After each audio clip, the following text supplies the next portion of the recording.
Merci, je suis effectivement votre modérateur ce soir. Bienvenue à chacun dans cette nouvelle édition du Forum Veritas que nous sommes heureux d'accueillir cette année encore sur Lyon.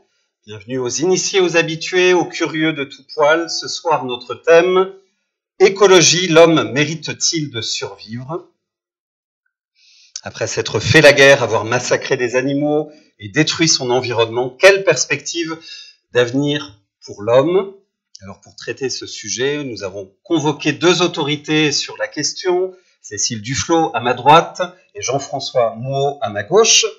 Cécile Duflot est géographe et urbaniste de formation.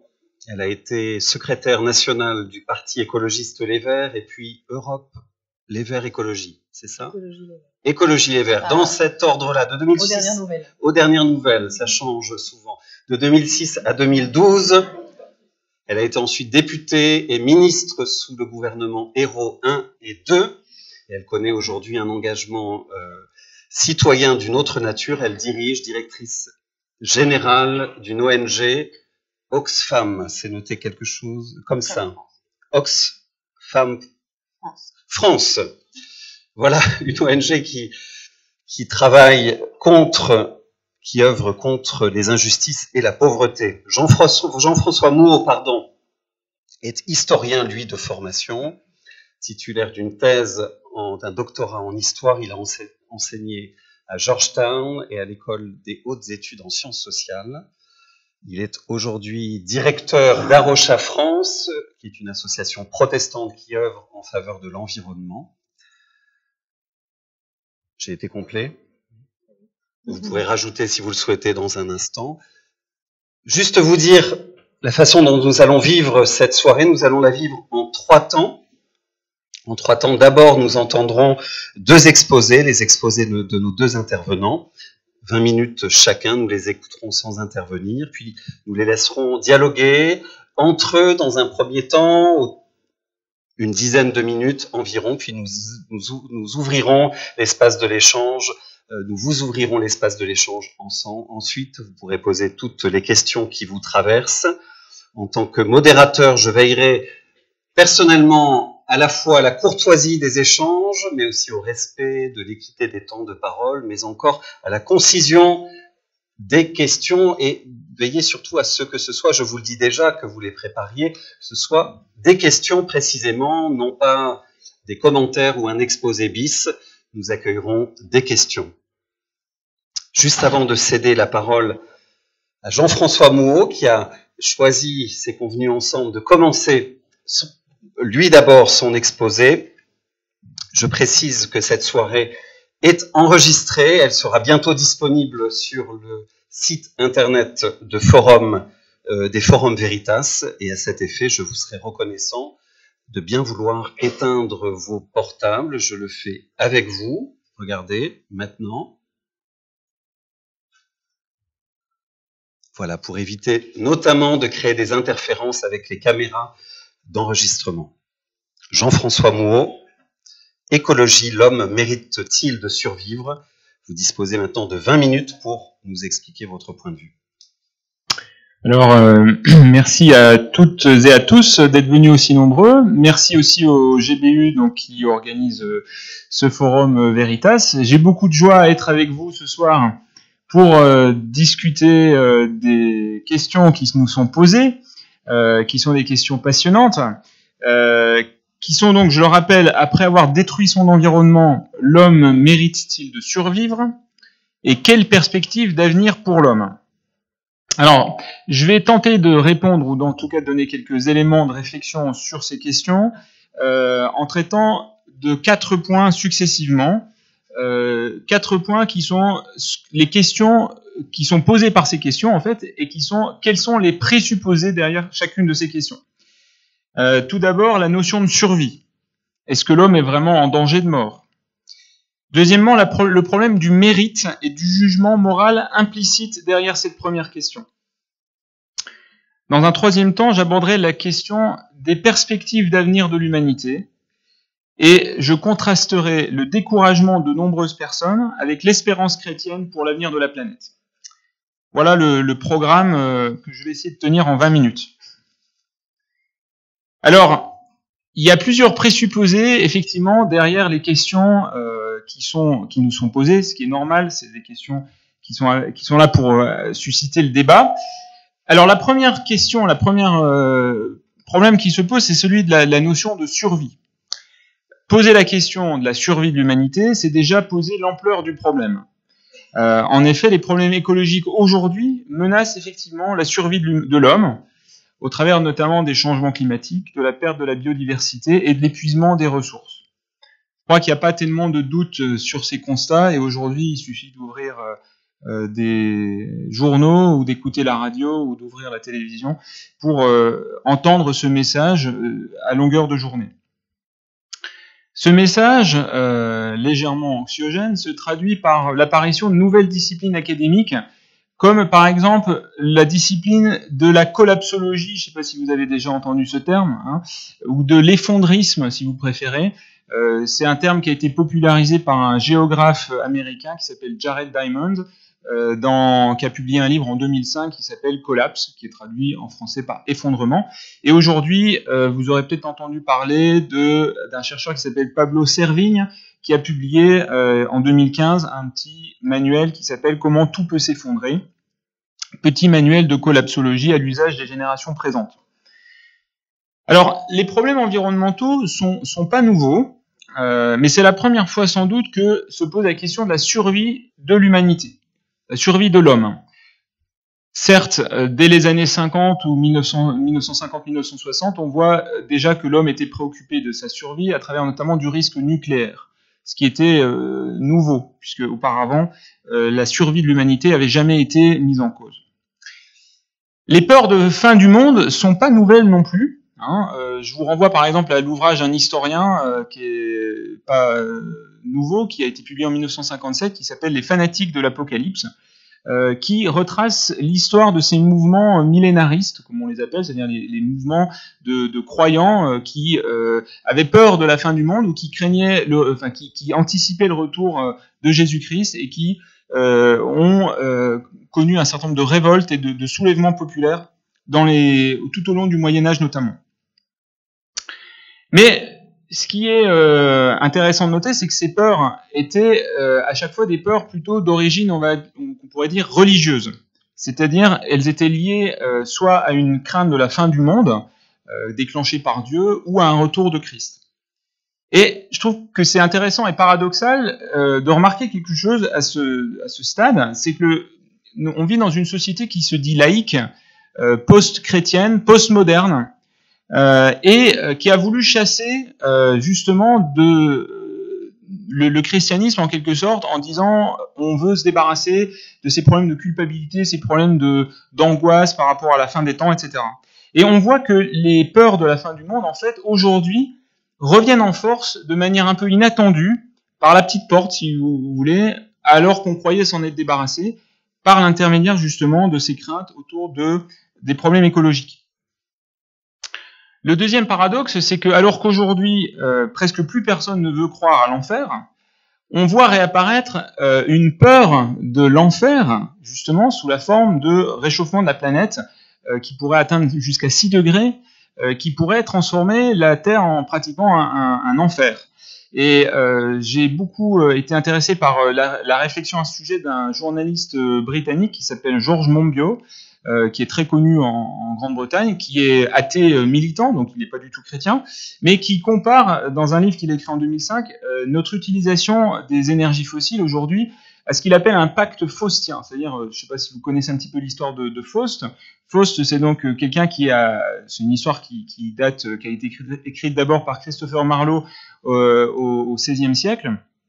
Et ça raconte l'histoire de quelqu'un qui fait un pacte avec Satan. Satan lui donne des pouvoirs illimités pour faire un petit peu tout ce qu'il veut, mais en échange, il doit vendre son âme à Satan. Et Georges Monbiot remarque que, en fait, la civilisation occidentale contemporaine a fait un petit peu ce genre de pacte, évidemment involontairement et sans en avoir conscience, en vendant, entre guillemets, notre âme pour pouvoir posséder le pouvoir que nous donnent aujourd'hui les énergies fossiles, les machines, les avions, etc., qui nous permettent de faire des choses qui, à l'époque où l'histoire de Faust est écrite, pouvaient être considérées comme des miracles. Faust se sert des pouvoirs que lui donne Satan pour pouvoir prendre un chariot et une diligence et il va voler avec. Il fait venir du raisin en plein milieu de l'hiver pour pouvoir en manger, ce qui était au XVe siècle, XVIe siècle totalement impossible évidemment.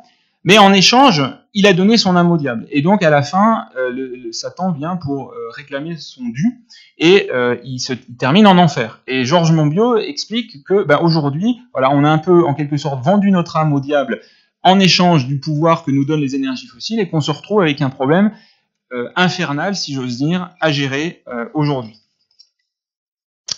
Ce qui est dommage et ce qui est triste, de mon point de vue, de croyant, c'est que l'espérance chrétienne de justice et de paix, qui est liée, qui est associée au retour de Jésus-Christ dans les Écritures, cette espérance chrétienne, elle est totalement absente de la version laïque, qui est aujourd'hui celle qui nous entoure dans le monde contemporain. Ce qui reste uniquement, on n'a plus cette espérance, on a juste l'angoisse de la fin du monde, qui est cet immense abîme qu'on voit s'ouvrir devant nous, et qui est déjà annoncé dans la Bible, dans l'Évangile selon Luc, chapitre 21, et on lit « Il y aura des signes, donc à la fin des temps, il y aura des signes dans le soleil, dans la lune et dans les étoiles, et sur la terre, il y aura de l'angoisse chez les nations, qui ne sauront que faire au bruit de la mer et des flots, les hommes rendant l'âme de terreur dans l'attente de ce qui surviendra pour la terre. » Donc je pense que c'est un petit peu le message de l'Évangile, c'est que si on se débarrasse de Dieu, en espérant peut-être se débarrasser des angoisses et de la culpabilité peut-être qui était véhiculée par le christianisme à un certain moment, le problème c'est qu'on se retrouve juste avec l'angoisse et qu'on n'a plus l'espérance qui accompagne les textes bibliques qui parlent de la fin des temps. Je note, pour terminer cette partie rapidement, juste une petite parenthèse, c'est que on parle de survie, mais Jésus, dans la Bible, dans l'Évangile, nous parle d'autre chose, il nous parle de donner la vie, et la vie en abondance. Je renvoie à l'Évangile de Jean, chapitre 10. Et donc, la promesse de l'Évangile, c'est pas une promesse de survie, mais c'est une promesse de vie en abondance. Donc, pour conclure cette première partie, l'homme est en effet en face d'un problème de survie, mais la deuxième question se pose, mérite-t-il de survivre? On en arrive donc au problème du mérite. Le sous-titre donc qu'on a déjà lu plusieurs fois laisse entendre, ou laisse à penser que peut-être l'homme en effet ne mérite pas de survivre, vu tout ce qui s'est fait. Le sous-titre dit donc après s'être fait la guerre, de tout temps, malheureusement, effectivement, il y a eu des guerres, depuis Caïn jusqu'à Daesh aujourd'hui. Et la Bible dit que l'humanité a choisi de désobéir à Dieu, et que la conséquence, c'est que contrairement à ce que l'humanité croit, l'homme n'est plus libre, mais il est devenu esclave de ses passions, de ses pulsions, y compris guerrières, et c'est ce que prouve l'histoire. Comme le soulignait d'ailleurs Albert Camus dans un discours qu'il a fait en 1946 sur la crise de l'homme, juste après la fin de la Deuxième Guerre mondiale, je cite, « Il est trop facile d'accuser seulement Hitler et de dire que la bête étant morte, le venin a disparu. Car nous savons bien que le venin n'a pas disparu, que nous le portons tous dans notre cœur. » Alors, le sous-titre nous dit aussi que l'homme a massacré les animaux, et en effet, directement ou indirectement, les hommes ont détruit une grande partie des espèces animales. Depuis l'apparition de la vie sur Terre, il y a eu 5 extinctions massives d'espèces, et aujourd'hui, les scientifiques estiment que notre planète est en train de vivre la 6e et la plus dévastatrice des extinctions d'espèces. Et cette fois, pour la première fois, c'est l'homme qui est directement la cause de cette extinction. Je vous renvoie à un ouvrage d'Elisabeth Kolbert qui s'intitule « La 6e extinction, comment l'homme détruit la vie », publié en 2014. L'homme détruit aussi son environnement, c'est toujours ce que le sous-titre nous dit, et effectivement, l'homme est en train littéralement de scier la branche sur laquelle il est assis, En effet, il détruit ses ressources naturelles, et le problème du changement climatique est causé par l'homme, mais menace aujourd'hui sa survie même. Alors une fois qu'on a fait ce bilan, on serait tenté de dire que, vu tout le mal que l'humain a fait aux autres espèces de la planète, il ne mérite pas vraiment de survivre. Donc si l'espèce disparaît, si l'espèce humaine disparaît, ce n'est finalement que justice. Au fond, c'est ce que pensent déjà certaines personnes. Si certains d'entre vous ont vu le film Matrix, vous serez familier avec les théories de l'homme qui est comparé à un virus qui pourrit la planète, qui est accusé dans ce film d'être à l'origine des dévastations de la planète. Mais vous serez aussi peut-être familier avec les théories de Gaïa. Théorie de Gaïa, c'est un scientifique anglais qui s'appelle James Lovelock qui a développé cette idée que la Terre, en fait, agirait comme un être humain, un peu comme un corps, et que, au final, si aujourd'hui on est confronté à un certain nombre de problèmes écologiques majeurs, c'est tout simplement une réaction de ce corps humain, donc la planète Terre, qui agit comme un organisme unifié, qui est en train de faire une poussée de fièvre, en quelque sorte, de la même façon que notre corps humain fait de la fièvre quand on est assailli par des microbes ou des bactéries pour se débarrasser de ces virus et de ces bactéries. Et donc, certains théoriciens de Gaïa estiment que finalement, ce qui est en train de se passer, c'est finalement que la Terre est en train d'essayer de se débarrasser de ce parasite qu'est l'être humain. Ces théories sont renforcées par ce qu'on appelle les antispécistes, c'est-à-dire que c'est un courant qui vient de ce qu'on appelle la deep écologie, l'écologie profonde, qui postule que toutes les espèces se valent, donc les espèces animales, humaines ou même végétales, voire minérales, sont à mettre sur le même pied que l'être humain, et l'être humain ne peut donc se prévaloir d'aucune supériorité. Mais même sans être antispéciste, dans n'importe quel système de valeurs, le mal que l'humain a fait à son environnement peut être considéré comme répréhensible et condamnable. Et ce mal est tellement énorme que l'humain encourt la peine capitale. On peut dire que si on considère l'humain comme supérieur aux autres espèces, ce qui n'est donc pas le cas des antispécistes, mais si on est spéciste, même dans ce cas-là, ça implique une grande responsabilité de l'homme, qui est donc d'autant plus coupable, puisqu'il a une plus grande responsabilité du fait de sa place différente des autres espèces. Ceci dit, la question du mérite va au-delà de cette simple question de la responsabilité de l'homme. Poser la question du mérite, en effet, la définition du mérite, c'est être digne d'une récompense ou digne d'encourir un châtiment. Pour poser cette question du mérite, donc, c'est déjà supposer qu'il y a une justice supérieure qui remercierait l'homme de s'être bien occupé de la terre, dont il devait prendre soin, ou au contraire, le punirait pour sa mauvaise gestion. En effet, la notion de mérite renvoie à une responsabilité morale. Or, qui est le garant de cette moralité ? La nature ou le panthéisme ne peuvent pas porter de responsabilité morale. Donc poser la question comme cela, comme elle est posée dans le titre de cette conférence, c'est admettre une position déiste, c'est-à-dire la position philosophique de ceux qui admettent l'existence d'un dieu ou d'une divinité. Et là, je voudrais faire tout de suite une remarque, c'est que la question du mérite, je pense que la Bible, elle, ne la pose pas. La Bible montre que Dieu aime l'homme, même quand l'homme désobéit à Dieu. Elle lui dit juste que pour avoir désobéi, la conséquence de la désobéissance, c'est la mort. La question renvoie en fait au problème de la survie dans un sens plus général, c'est-à-dire au-delà de la mort, la question du salut. L'homme, on pourrait la reformuler comme ça, l'homme mérite-t-il d'être sauvé ? Et là-dessus, la Bible répond clairement que l'homme a désobéi à Dieu, qu'il a raté la cible. Rater la cible, c'est le sens étymologique du mot péché, qui n'a pas de connotation morale, ça veut juste dire qu'on s'est trompé, on a raté, on voulait faire quelque chose, mais on s'est trompé. Et que la conséquence du péché, c'est la mort. Et que rien de ce que l'homme peut faire par son propre mérite, par ses œuvres, si on veut, rien de ce que l'homme peut faire ne peut le sauver. C'est ce que Martin Luther, notamment, a clairement énoncé. L'homme ne peut pas acheter son salut par ses œuvres.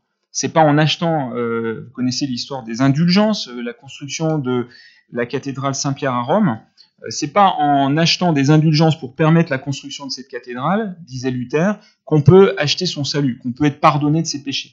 Le salut, disait Luther, mais basé sur les évangiles, il est donné gratuitement par Jésus-Christ à ceux qui l'acceptent.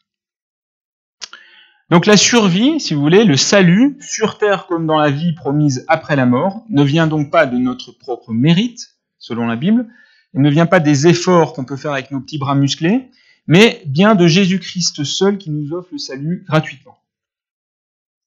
Évidemment, si on n'accepte pas les postulats du christianisme, qui peuvent paraître effectivement bien naïfs et bien trop beaux pour être vrais, le problème de la survie peut entraîner un profond découragement, et c'est ce dont je voudrais parler maintenant. Ceux qui se préoccupent de l'état de la planète aujourd'hui oscillent en effet entre deux positions opposées. D'un côté, l'effondrisme dont j'ai parlé tout à l'heure, et d'un autre côté, le transhumanisme. J'ai vu qu'il y avait sur la table un petit livre sur le transhumanisme. Transhumanisme, c'est un mouvement qui préconise l'utilisation des découvertes scientifiques et techniques pour améliorer les performances humaines ou pour solutionner des problèmes, comme le changement climatique, via, par exemple, la géo-ingénierie. Mais ce qui me semble quand même dominer largement dans le discours contemporain, quand on écoute les médias, quand on écoute le discours des écologistes, c'est quand même principalement une certaine forme de désespoir. Et ce, même si je sais que Yannick Jadot, dans sa campagne pour les élections présidentielles il y a 2 ans, a beaucoup parlé de l'espoir, et je crois qu'il avait mis le mot espoir comme son message principal. Mais pour côtoyer beaucoup de militants et de responsables écologistes, je sais que y a un profond désespoir qui traverse ces mouvements. J'ai eu la chance, il y a quelques années, d'organiser, dans le cadre de mon travail, à l'Université de Londres, un séminaire avec des anciens responsables d'associations écologistes qui avaient été directeurs donc, du WWF, des Amis de la Terre et de Greenpeace, notamment en Grande-Bretagne. Et je me rappelle toujours, j'avais été frappé par le discours de l'un de ces directeurs de l'association les Amis de la Terre, Friends of the Earth, en Grande-Bretagne, la principale association écologiste en termes de nombre de membres, qui disait « ça fait 40 ans qu'on se bat pour faire passer le message écologiste, et tout ce qu'on a fait, ça n'a servi à rien. » Il y a l'enregistrement sur le site de l'Université de Londres, si ça vous intéresse d'aller écouter. Alors, Cécile Dufaux, dans votre livre Le Grand Virage, vous évoquez vous aussi le poison du découragement, et ça m'intéressera d'écouter ce que vous avez à dire sur ce sujet. Ce poison du découragement est en effet bien réel. Mais pour sortir de cette crise écologique, il me semble qu'il ne suffit pas que les citoyennes et les citoyens reprennent leur destin en main. Le mal est bien plus profond, et ce ne sont pas les politiques, fussent-ils de gauche, qui vont réveiller les citoyens, à mon avis. Alors je termine, puisqu'on me fait signe qu'il faut bientôt terminer, avec la fin de la question qui apparaît dans le sous-titre « Quelle perspective d'avenir pour l'homme ?» Dans la Bible, quand un individu enfreint les lois de Dieu, il peut être puni, voire tué. Quand le peuple d'Israël fait de même, il est aussi puni et même menacé d'extinction. Donc, l'humain, selon la Bible, ne mérite pas de survivre et n'a jamais mérité de survivre. Ces péchés contre l'environnement, contre la création de Dieu, Dieu a dit que sa création était bonne, font partie des chefs d'accusation. Et dans ce crime contre l'environnement, l'homme risque fort de se suicider, alors que jusque-là, les crimes et la violence, même dans les pires des guerres, n'ont jamais éliminé l'humanité.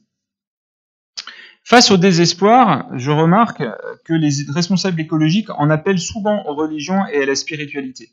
Un conseiller d'Obama sur le climat écrivait en 2014 « J'ai longtemps pensé que les principaux problèmes environnementaux étaient la raréfaction de la biodiversité, l'effondrement des écosystèmes et le changement climatique. Je pensais que 30 ans d'avancées scientifiques pouvaient résoudre ces problèmes. Je me suis trompé. Les principaux problèmes environnementaux sont l'égoïsme, l'avidité et l'apathie. Et pour faire face à ceci, nous avons besoin d'une transformation culturelle et spirituelle. Et nous, les scientifiques, ne savons pas comment faire. » Nicolas Hulot a aussi appelé à un sursaut de conscience face à la crise climatique, et il en a appelé aux églises dans plusieurs entretiens qu'il a fait avec les responsables religieux français. Et Cécile Dufaux, vous-même, dans votre livre Le Grand Virage, vous écrivez, et ça m'a beaucoup réjoui, page 50, pour combattre la dépossession sociale, économique et culturelle des ouvriers des classes moyennes, ceux qui sont un peu qui ont perdu l'engagement et qui ont du mal à faire entendre leur voix, vous écrivez « Oserais-je dire que la réappropriation que nous devons opérer est aussi d'ordre spirituel pour redonner un sens à nos vies, loin des sirènes du matérialisme. Évidemment, je ne pourrais pas être plus d'accord. Et pour moi, c'est une évidence, le matérialisme, le marché, la religion laïque qui est offerte aux hommes ne peut aujourd'hui combler le manque profond de sens de la vie que ressentent les hommes et les femmes d'aujourd'hui. Les voyages même les plus beaux, les voitures même les plus belles, aucune chose que l'on peut consommer ne peut combler le vide en forme de Dieu dans le corps de l'homme, comme l'avait bien compris Blaise Pascal il y a près de 400 ans. Mais si l'homme ne mérite rien, et je vais vraiment terminer, Dieu fait grâce à l'humanité tout entière, car la culpabilité réelle de l'humanité est enlevée par la croix, où Dieu en son Fils prend tout le mal de l'humanité sur lui. L'incroyablement bonne nouvelle de l'Évangile est que depuis la mort et la résurrection de Jésus, nous ne sommes plus dans une logique de mérite, de punition et de récompense. Nous ne méritons rien, mais Dieu pardonne tout. Dieu aime l'homme, même quand il désobéit. Ça ne veut pas dire évidemment qu'on peut faire n'importe quoi. Nos actions ont des conséquences. Fumer des cigarettes entraîne un risque de cancer du poumon. Émettre des gaz à effet de serre entraîne le réchauffement du climat. Dieu nous pardonne, mais sans son aide, nous ne parviendrons pas à nous en sortir. Reste à affirmer qu'une espérance existe pour nous aujourd'hui. Les chrétiens croient que Dieu peut nous aider à changer suffisamment pour renverser la vapeur et empêcher l'extinction de l'humanité.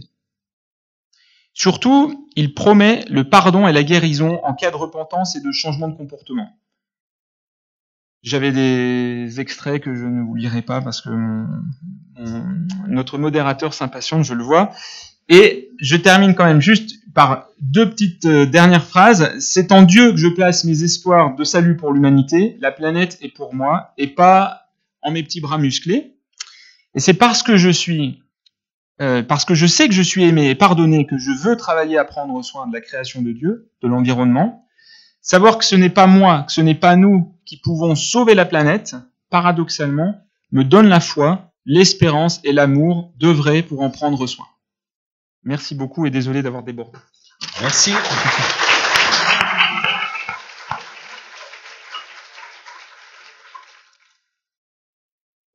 Merci. Jean-François Mouot, Madame la Ministre, vous disposez à votre tour de 20 minutes et même un peu plus pour respecter l'équité du temps de parole, pour exposer votre point de vue. Merci. Merci, bonsoir à tous et bonsoir à toutes. Alors évidemment, prendre la parole après Jean-François Mouot, c'est s'exposer au risque d'être peut-être un peu plus hors sujet, puisqu'effectivement, la manière dont le débat a été posé induit une dimension morale très puissante, et qu'on peut répondre à cette dimension morale par la religion assez aisément.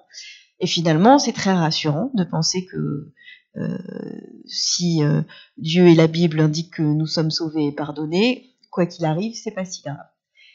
Moi, je vais parler d'une rive, celle d'une organisation, Oxfam, qui est une organisation apartisane et aconfessionnelle, mais qui est mue et qui est née avec des valeurs profondément ancrées, et parmi ces valeurs, celle de la lutte contre les injustices, celle de la lutte contre la pauvreté, la lutte contre les inégalités. Quand on lutte contre l'injustice, contre les injustices, on lutte évidemment pour la justice. Et dans cette question, l'homme mérite-t-il de survivre? On pose la question de la sanction. La sanction, ce serait la sanction d'une injustice. L'homme aurait accompli des fautes, et ces fautes seraient sanctionnées par la mort ou la disparition. Ce qui est intéressant dans ce sujet, et l'optique par laquelle nous travaillons ces questions, c'est que Oxfam s'est donc historiquement engagé sur les questions de pauvreté, d'injustice. Le tout premier combat d'Oxfam, la naissance d'Oxfam, 1942, c'est le blocus qui est fait par les Alliés, notamment par la Grande-Bretagne, sur les îles grecques, occupées par l'Allemagne nazie. Sauf que la conséquence, c'est que ce sont les populations civiles, et en premier lieu les enfants, qui meurent de faim, au sens strict du terme. Et que Oxfam se bat à double titre, d'abord pour collecter de l'argent, pour fournir de la nourriture qui soit envoyée par la Croix-Rouge sur les îles grecques, et ensuite contre son propre gouvernement, le gouvernement britannique, pour faire cesser le blocus et pour faire cesser la souffrance des populations civiles. Donc dans cette double volonté, en fait, se niche une valeur qui est très importante pour l'organisation que je dirige, mais aussi pour moi, c'est-à-dire de lier la réflexion sur les injustices et l'action. De ne pas considérer justement qu'on n'a pas de responsabilité individuelle ou collective. Je terminerai en vous racontant 2 histoires. Une que vous connaissez, qui est l'histoire souvent racontée par Pierre Rabhi du colibri, et une autre, même histoire, sur le colibri. Et je vous laisserai avec ces 2 histoires. Je fais du teasing parce que je pense que, en fait, la question des moyens et de la raison, de la cause de la situation dans laquelle on se trouve est finalement très intéressante. J'émets l'hypothèse, face à une réalité qui est une réalité difficile, que celle-ci est d'abord profondément injuste parce que les principaux responsables de la situation n'en sont pas les principales victimes. En matière climatique, aujourd'hui, c'est 10% des plus riches qui émettent 50% des émissions de gaz à effet de serre. À l'inverse, les 50% les plus pauvres de la planète n'émettent que 10% des gaz à effet de serre. En revanche, les conséquences, déjà aujourd'hui, du dérèglement climatique sont principalement sur les populations des pays les plus vulnérables. Donc cette injustice structurelle renforce l'inégalité. C'est pour ça que la question peut être ouverte. C'est pas l'homme, c'est quels hommes. C'est pas tout le monde, c'est pas les paysans du Sahel qui sont responsables de la famine qui recommence à augmenter. De fait, c'est une partie de l'humanité, et tout particulièrement celle qui vit dans les pays du Nord. Et donc là où c'est très intéressant, c'est que du coup, je découpe d'abord un premier point de cette question, qui est c'est pas l'homme, c'est pas le globalisé de façon générale, et là aussi injuste, parce qu'effectivement, il y en a qui sont de fait responsables, et d'autres qui non seulement ne sont pas responsables, mais en plus vivent les premiers et le plus fort les conséquences. J'ai une pensée immédiate pour les habitants aujourd'hui du Zimbabwe, ceux qui ont vécu, et du Mozambique, la catastrophe du cyclone Idai. Alors il y a un grand débat chez les scientifiques sur le lien entre les cyclones et le dérèglement climatique. Ce qu'on sait que c'est pas forcément plus de cyclones, mais c'est des cyclones plus violents et plus puissants. Je le dis d'autant plus parce que une ville du Mozambique, qui fait la taille de Lyon, est aujourd'hui détruite à 95%, et je suis sûre qu'une partie d'entre vous en avait à peine entendu parler. Si Lyon, ou une ville d'un des pays du Nord de notre planète, était détruite à 95% en ayant 500 000 habitants, ça ferait la une des journaux. Donc l'injustice des conséquences, elle se double d'une injustice de traitement en fonction de la pauvreté des populations concernées. Donc du coup, cette question de la globalisation de l'homme, pour moi, elle est injuste, dans son essence même, en matière de crise écologique, parce que la responsabilité ne repose pas sur les épaules des uns et des autres. Mais même, je vais redécouper cette question de l'homme, parce que l'injustice face au dérèglement climatique, elle est encore plus forte à l'égard des femmes qu'à l'égard des hommes. C'est-à-dire qu'il y a une dimension genre dans cette question des conséquences du dérèglement climatique qui est très notable. 2 exemples. Un premier, celui des catastrophes climatiques, les conséquences, par exemple, d'inondation brutale ou d'un tsunami sont beaucoup plus violentes pour les femmes, et les femmes meurent plus. 70% des victimes du tsunami dans l'océan Indien en 2004 étaient des femmes, alors qu'elles auraient dû être 50%, parce que les femmes sont plus à la maison, plus avec les enfants, apprennent moins à nager, sont moins au courant des informations. Donc c'est anti-naturel comme réflexion, mais les femmes sont plus victimes des catastrophes naturelles. De la même manière, ce qui s'est passé en Louisiane, les principales populations qui ont été victimes des inondations brutales ont été des femmes afro-américaines, c'est-à-dire les populations les plus vulnérables, parmi les plus vulnérables dans un pays riche. C'est-à-dire que cette inégalité homme-femme, elle se retrouve dans les pays du Sud, mais aussi dans les pays du Nord. 2e exemple, le dérèglement climatique et ses effets de plus long terme, notamment la sécheresse. Qui sont les principales victimes de la sécheresse? Dans le Sahel en particulier, les femmes. Pourquoi? Parce qu'elles ont historiquement la responsabilité de la culture, mais aussi de l'apport d'eau à la famille. C'est elles qui vont chercher de l'eau. Plus les ressources en eau deviennent rares et éloignées, plus elles augmentent leur temps de transport et leur trajet. Et souvent, elles nécessitent du renfort. Et qui est ce renfort? Les jeunes filles, qui sont donc plus facilement déscolarisées et déscolarisées plus jeunes pour aider leur mère à remplir leur mission genrée d'approvisionnement en eau de la famille. Et donc cette inégalité se reproduit aussi entre les hommes et les femmes. Donc si on réfléchit à cette injustice en la prenant sous deux angles, on voit bien que la responsabilité de l'homme avec un grand H, finalement, elle est beaucoup plus nuancée. Et elle n'est pas égale entre tous les individus. Deuxième élément qui me semble important, c'est la question de la survie. Parce que la question de la survie, et là aussi on touche à un combat très important que mène Oxfam, c'est celui de la dignité. Oxfam est une organisation donc, historiquement et qui, encore aujourd'hui, dont une des activités très importantes est l'humanitaire. Mais le programme que nous menons en manière humanitaire s'appelle Droit en période de crise, parce que nous considérons qu'il ne s'agit pas là d'une forme de générosité, et que la question n'est pas seulement celle de la survie, mais bien celle de la vie digne, de la capacité à construire son propre avenir, à décider de sa vie, et que donc l'enjeu n'est pas la survie, dans un univers et dans un environnement qui serait un environnement limité, contraint, mais qui nous permettrait simplement de survivre, mais bien de vivre, de s'épanouir et d'avoir les capacités de décider de son propre destin. Et donc cette question de la survie, effectivement, et là vous avez très bien défini tout le débat autour du catastrophisme, des théories de l'effondrement, de tout ce que ça signifie. Du coup, je vais vous raconter cette blague historique des deep écologistes, ces deux planètes qui se parlent, et il y en a une qui arrête pas de se gratter, et l'autre lui dit bah t'as pas l'air bien. Elle dit ah non, je sais pas ce que j'ai, je tousse tout le temps, je me gratte, c'est horrible. Oh là là. Et l'autre lui dit ah t'inquiète, ça s'appelle l'humanité, ça dure 3 millions d'années puis ça c'est fini. Et c'est vrai, c'est-à-dire que le sujet en fait n'est pas une question de planète, parce que la planète a vécu sans l'homme très très longtemps. Elle a vécu sans les dinosaures, elle a vécu avec les dinosaures, puis sans les dinosaures, et donc elle peut vivre sans l'espèce humaine. En revanche, l'espèce humaine, aujourd'hui, en l'état actuel de nos connaissances scientifiques, ne peut pas vivre sans une planète tempérée avec des ressources naturelles qui lui permettent de respirer, de boire, de s'alimenter.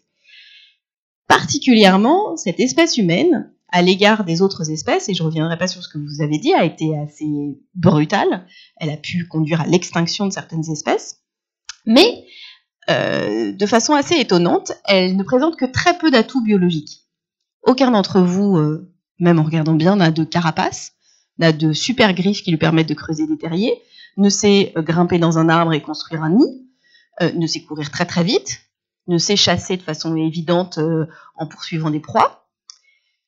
Bref, vous n'avez pas beaucoup d'avantages biologiques.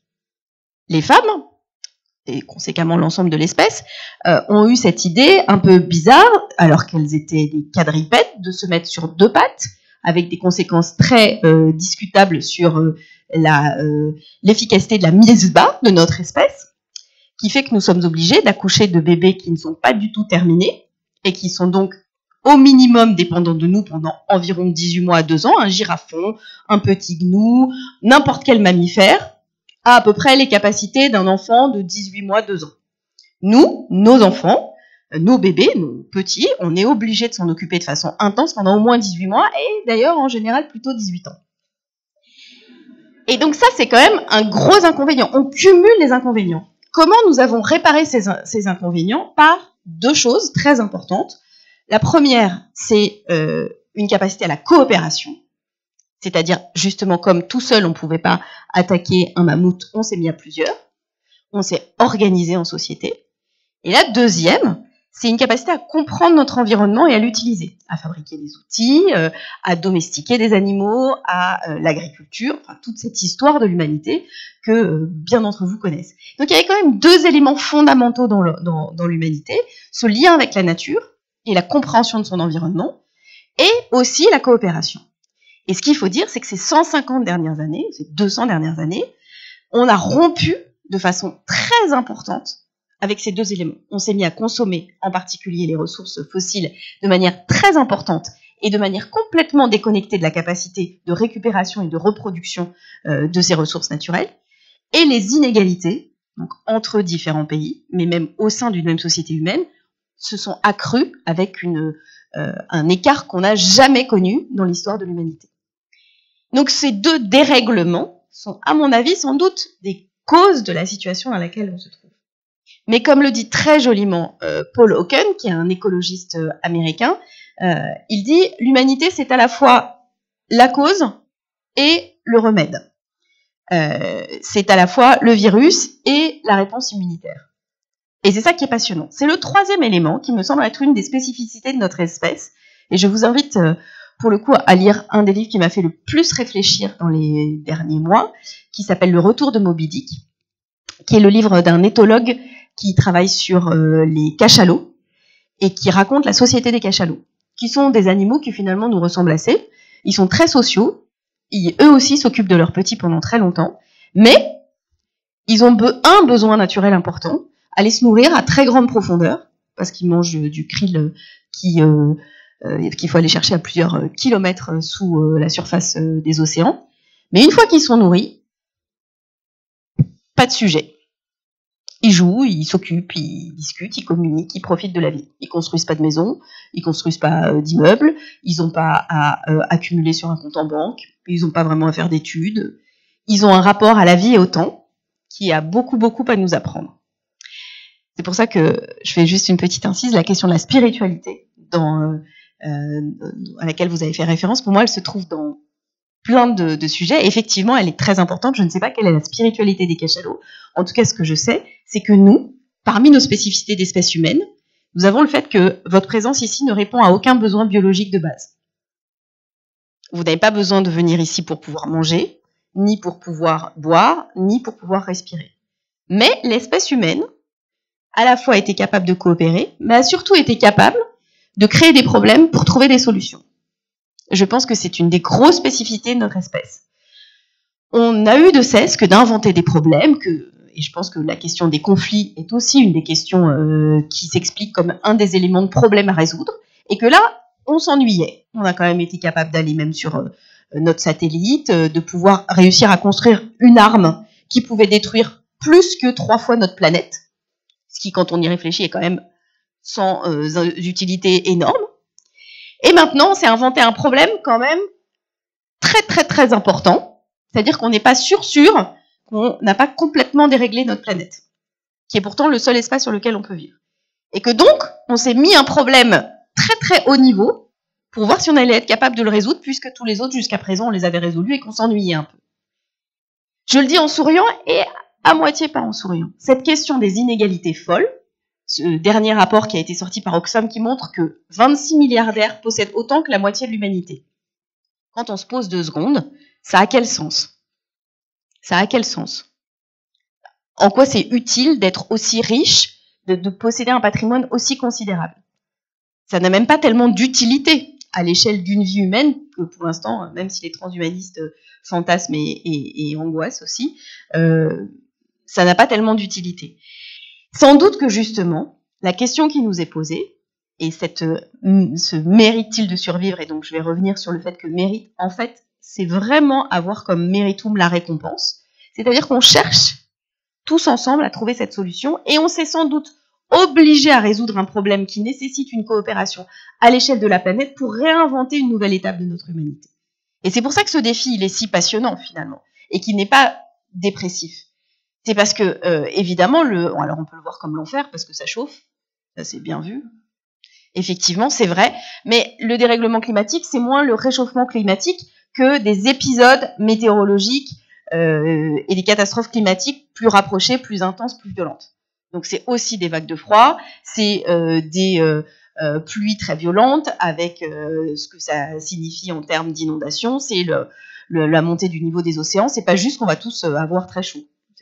C'est pas vrai. Il y a des endroits où on risque d'avoir très froid. Ça s'explique de façon climatologique assez simplement. C'est les courants marins, les courants aériens qui se régulent. Ça s'est fait dans l'histoire de l'humanité, mais en général, c'était sur 150 000, 200 000, 300 000 ans. Et là, on essaye de le faire sur 30 ans. Donc évidemment, ça se complique. Mais ce défi-là, en fait, il interroge profondément notre humanité. Est-ce que nous sommes capables de faire face aux questions qui nous sont posées, que nous avons sous les yeux, avec des capacités cognitives, techniques et financières suffisantes? Nous en disposons. On sait aujourd'hui que le coût du dérèglement climatique, il est plus élevé si on ne fait rien que si on agit. De toute façon, c'est coûteux, y compris financièrement, mais le coût de l'inaction, aujourd'hui, on sait l'évaluer. Les catastrophes climatiques, on le sait déjà, les assureurs font un travail très documenté, on connaît ce coût. Donc, ce qu'on sait, c'est qu'aujourd'hui, on a les moyens d'agir, on n'est pas désarmé, il manque une volonté. Et ce sera la fin de mon intervention. D'où vient cette volonté? D'où vient cette volonté et d'où elle ne viendrait pas? Alors, bien sûr qu'on peut la chercher du côté de l'espoir, de l'espérance, on peut la chercher du côté de l'action collective. Le pari que nous faisons et celui que je fais aussi, c'est justement celui du nombre, celui de la capacité à se penser pas comme un homme, pas comme une femme, mais comme une part de l'humanité, comme ayant chacun une capacité d'action. Et cette capacité d'action ne se vit pas dans sa vie individuelle, parce que même si toutes les personnes qui étaient dans cette salle avaient une vie parfaitement la moins carbonée possible, ça ne suffirait pas. C'est justement là où c'est intéressant, c'est que ça n'est plus l'homme qui est en cause, et ça n'est plus chaque individu, mais c'est vraiment l'humanité, puisque cet enjeu-là, il ne peut se penser qu'à une échelle très collective, de façon humaine, et à une échelle géographique de l'ensemble de la planète. C'est la première fois dans l'humanité, dans l'histoire de l'humanité, que nous avons un défi de terrien, d'habitants de la planète Terre. Aucun pays ne peut se protéger du dérèglement climatique, même en étant exemplaire. Et donc on est interrogé par rapport à notre propre existence comme espèce partageant une même planète. Et finalement, c'est sans doute un des défis c'est le défi le plus complexe auquel on a à faire face, mais aussi finalement le plus stimulant et le plus excitant. Et donc je vais terminer, puisqu'il me reste encore 1 minute 40, avec 2 histoires de colibris. Vous connaissez l'histoire traditionnelle du colibri. L'histoire traditionnelle du colibri, c'est de dire que y a un incendie et que le colibri prend une goutte d'eau dans son bec et il le transporte. Et donc il y a un éléphant qui lui dit et pourquoi tu fais ça? Et il répond, je fais ma part. Et il y a une autre histoire de colibri que moi j'aime aussi. C'est le colibri qui fait ça et l'éléphant le regarde. Et il lui dit pourquoi tu fais ça? Il dit je fais ma part. Il dit oui, tu fais ta part, tu fais ta part. Lui, il a une famille de Loire plus 2 singes sur le dos. À côté, il y a un rhinocéros qui a attrapé, qui pouvait aussi sur son dos. Et il lui dit oui, enfin bon, vu que tu voles, tu pourrais monter un peu plus haut, nous dire d'où vient le feu et par où on devrait partir pour essayer d'y échapper. Ce serait quand même un peu plus utile, parce que nous, on fait ce qu'on peut. En ce moment-là, l'éléphant pose les gens qu'il a sur le dos, il arrache des arbres pour essayer de faire un coupe-feu, il dit, tu vois, on va faire chacun notre truc, et toi, tu voles au-dessus et tu nous dis par où on va aller. Et le colibri volette s'approche du rhinocéros qu'il a interpellé et lui dit, oui, mais moi, je fais pas de politique. Et voilà. Ce sera ma conclusion, c'est qu'effectivement, si chacun fait sa part, c'est bien, mais peut-être aussi qu'il y a une capacité à l'organisation collective, au fait de considérer que tout ça n'est pas une fatalité, que je n'ai rien contre ceux qui pensent que nous serons sauvés parce que Jésus a donné sa vie pour l'humanité. Peut-être, en attendant, moi, ma conviction de femme engagée, c'est de considérer que nous devons être politique au sens noble du terme, considérer que ce défi-là n'est pas une fatalité, qui nécessite une prise de conscience, qui nécessite une mobilisation, une action, la mise en commun de toutes nos ressources, l'utilisation de ces capacités cognitives des uns et des autres, et une organisation pour faire face à cet enjeu. Et que si nous méritons d'être sauvés, c'est simplement parce que nous déciderons d'être sauvés et de ne pas considérer que cette catastrophe en cours est une fatalité.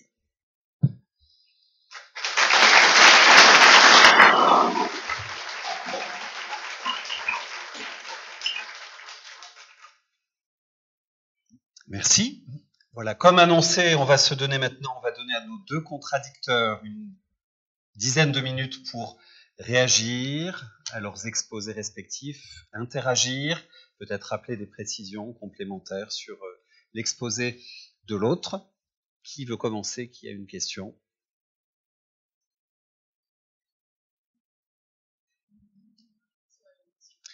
Allez. Ma question serait de savoir comment on croise l'approche biblique que vous avez eue avec justement une absence de spiritualité dans la question qui est posée par les scientifiques sur des faits extrêmement réels, sur une objectivation de la réalité et une incapacité en même temps de pouvoir faire face à cette réalité scientifique. Je m'explique. Jamais personne ne va vouloir mettre en doute le travail des mathématiciens, des scientifiques qui travaillent sur la mécanique des fluides. En revanche, les climatologues font l'objet d'une forte contestation. Quand j'ai écouté ce que vous disiez, il y avait cette question justement de la responsabilité morale de l'homme. Est-ce que mettre en cause cette responsabilité morale empêche pas peut-être de penser la réalité et d'affronter la réalité de façon beaucoup plus froide et lucide? Alors, merci pour cette question. Je pense que la raison pour laquelle on remet pas en cause le travail des mathématiciens, c'est qu'on les remet pas en cause parce que ça nous dérange pas en général. À partir du moment où la réalité que quiconque exprime dérange, c'est là où on va chercher à la remettre en cause. Si je prends un exemple parallèle, on va chez un médecin et il nous diagnostique un cancer, on va chercher peut-être à avoir d'autres diagnostics, d'autres avis, parce que alors que si nous diagnostique un rhume, on va se dire ok, on va pas forcément chercher un deuxième avis parce que mon exemple est peut-être pas bon, parce que si on nous diagnostique un cancer, voilà. Mais enfin, en tout cas, on va peut-être essayer, disons qu'on va essayer d'en savoir plus. Je pense que c'est Al Gore d'ailleurs qui disait, ou c'est quelqu'un d'autre qui disait, quand on dit que le changement climatique est un problème, les gens disent au début ils disaient ok, il n'y a pas de problème. Dans les années 88-89, quand le phénomène a commencé à devenir médiatique, au début, il y a eu beaucoup de gens qui se sont préoccupés par la question. Et très rapidement, par contre, le discours a légèrement changé en disant « Ah ben oui, mais au fait, la conséquence, c'est qu'il va plus falloir que vous preniez l'avion, ou il va falloir que vous réduisiez l'avion, il va falloir que vous réduisiez la taille de vos voitures, etc. » Et là, d'un seul coup, comme par hasard, les gens ont commencé à mettre en cause la science du climat, qui avant n'était pas, tant qu'elle dérangeait pas, voilà. Donc, je pense que pour répondre à votre question, c'est pas tellement, enfin, si, c'est la question morale, effectivement, la question morale qui dérange, parce qu'en fait, à partir du moment où on remet en cause le mode de vie des hommes, alors je suis tout à fait d'accord avec vous sur le fait que, effectivement, il faudrait distinguer, et je suis entièrement d'accord sur les différences de responsabilité. Et d'ailleurs, l'association pour laquelle je travaille, on travaille aussi beaucoup avec des pays du Sud, et en insistant sur cette question de justice. Tout à fait. C'était pas du tout mon propos de nier cette différence fondamentale, même si j'ai pas insisté là-dessus. Alors, je rebondis sur. Moi, j'avais aussi une question à vous poser, parce que justement cette histoire du colibri, moi aussi, je voulais en parler en fait, et j'ai pas eu le temps, j'ai dû sauter, et parce que moi, j'ai pas tout à fait le même regard que vous sur cette question du colibri, dans le sens où moi je trouve cette histoire profondément désespérante. Pourquoi ? La première.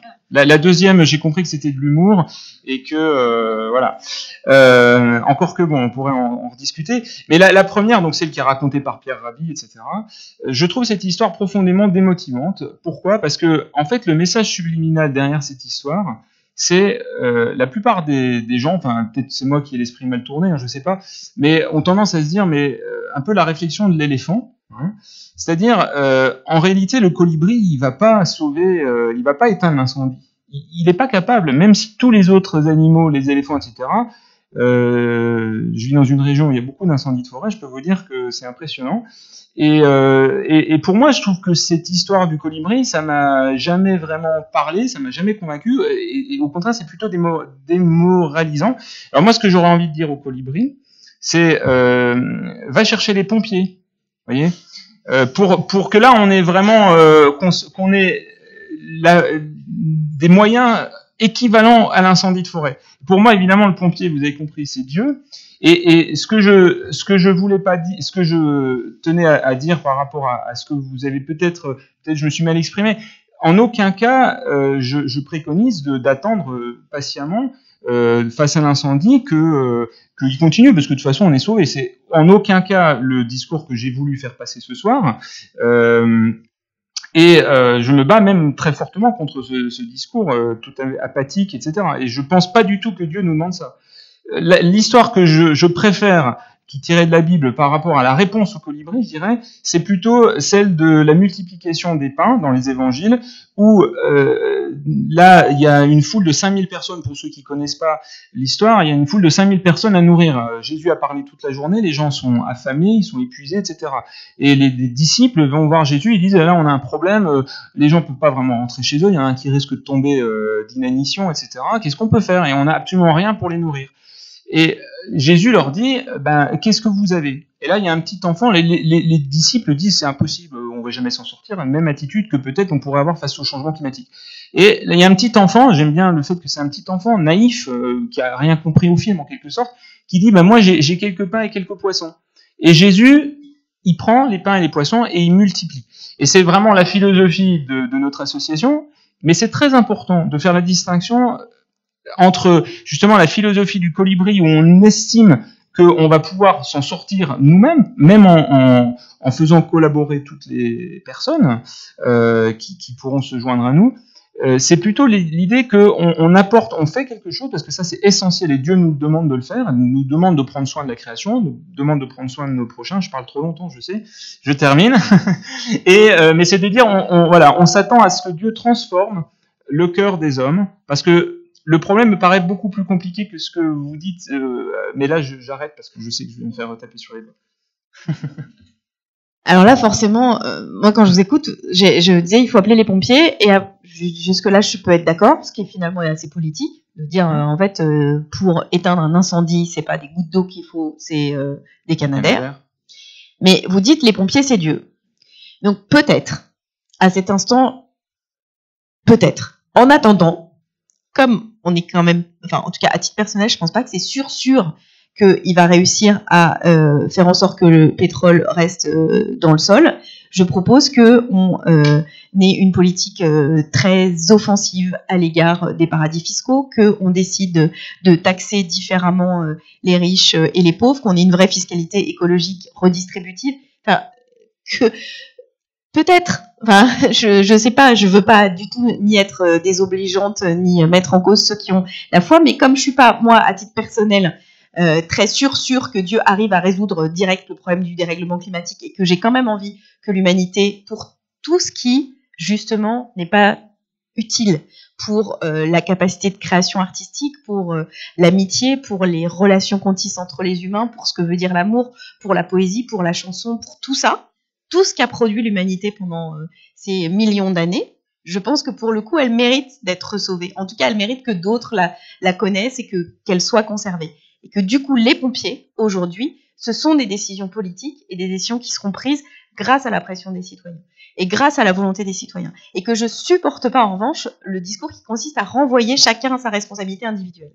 Si je décide d'arrêter de circuler en voiture pour prendre des transports en commun, je vais pas pouvoir poser du ballast, puis des traverses, puis des rails, et construire mon propre train. Il y a des décisions de politique publique et d'organisation collective de la société qui sont nécessaires. Ce qui ne veut pas dire qu'il ne faut pas que chacun évolue et change dans ses pratiques, ses modes de consommation, et qu'on arrête d'avoir des bouteilles en plastique, et qu'on ne jette pas... Mais je vais vous donner un exemple. En fait, pour qu'il n'y ait pas de bouteilles, soit on n'a pas à boire, soit pour qu'il n'y ait pas de bouteilles en plastique, il faudrait juste qu'il y ait un placard avec des carafes.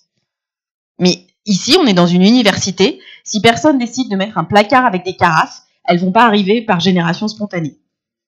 Voilà. Et donc, il faut quand même cette affaire de placard avec des carafes. Et c'est un peu ça mon idée. C'est que il faut... Pardon ? Oui. On peut aussi amener des gourdes. On peut aussi avoir chacun sa gourde. Que j'ai emprunté à ma fille. Qui a une gourde rose. Mais on va pas rentrer dans le débat. Pourquoi les filles ont des gourdes roses ? C'est pas le sujet de la soirée. Pardon. C'était facile. Mais oui, mais c'est pas incompatible. En fait, on peut avoir une gourde, mais on peut aussi avoir un placard avec des carafes. Et c'est vraiment cette façon-là de penser les choses, c'est de se dire, c'est aussi qu'il n'y ait pas cette culpabilisation individuelle. Parce que, et je pense que la question générationnelle est fondamentale. Pourquoi il y a cette mobilisation des jeunes pour le climat ? La question des gens qui ont 15 ans aujourd'hui, c'est qu'ils vont en subir les conséquences, parce que le dérèglement climatique, c'est un énorme paquebot. Même si on arrêtait les émissions, on vivrait quand même sur les émissions qui ont été faites ces 150 dernières années. Ils vont subir les conséquences en n'ayant pas du tout contribué aux causes. Et donc, cette question de la responsabilité individuelle ou d'une addition de responsabilité individuelle, je l'ai montré sur les inégalités nord-sud, elle existe aussi sur les inégalités générationnelles. Et donc, c'est vrai que pour moi, c'est vraiment très important de dire qu'il faut des changements individuels, que oui, il faut se dire que il faut pas prendre l'avion pour faire des distances qui peuvent être faites en train, par exemple. Parce que les conséquences, même si vous mangez bio, que vous mangez pas de viande et que vous êtes végane, mais que vous prenez l'avion 2 fois par an, en fait, il vaut mieux manger un steak par semaine et prendre le train. Non, mais c'est ça aussi. Mais ça veut dire donner aux gens la capacité de décision sur leurs choix individuels, c'est-à-dire rendre les choses visibles, mais aussi donner la possibilité d'alternative et l'organisation collective. Et puis, ne pas avoir peur de viser les responsables. Parce que quand même, l'information est sortie, publiée par une ONG il y a 2 jours ou 3 jours, sur les millions de dollars dépensés par les 5 plus grands pétroliers mondiaux pour faire un lobbying extrêmement important contre toutes les mesures coercitives qui pouvaient être prises ou d'économie d'énergie, de ressources fossiles. Ça, c'est inadmissible en fait. Il y a aussi, pour le coup, des gens à mettre en cause, individuellement et collectivement. Parce que c'est ni une fatalité dans la réalité, mais il y a aussi des responsables plus importants que d'autres. Il y a ceux qui ont essayé de cacher des études scientifiques ou de les mettre en cause. Il y a ceux qui continuent à faire un lobbying et à faire pression sur des décisions politiques pour éviter qu'elles soient mises en œuvre, etc., etc., etc. Enfin, il faut être quand même lucide sur la réalité des contributions différenciées, mais aussi des responsabilités des uns et des autres sur la question de la catastrophe climatique à laquelle on doit faire face. Je pense que ça, c'est quand même un élément très important.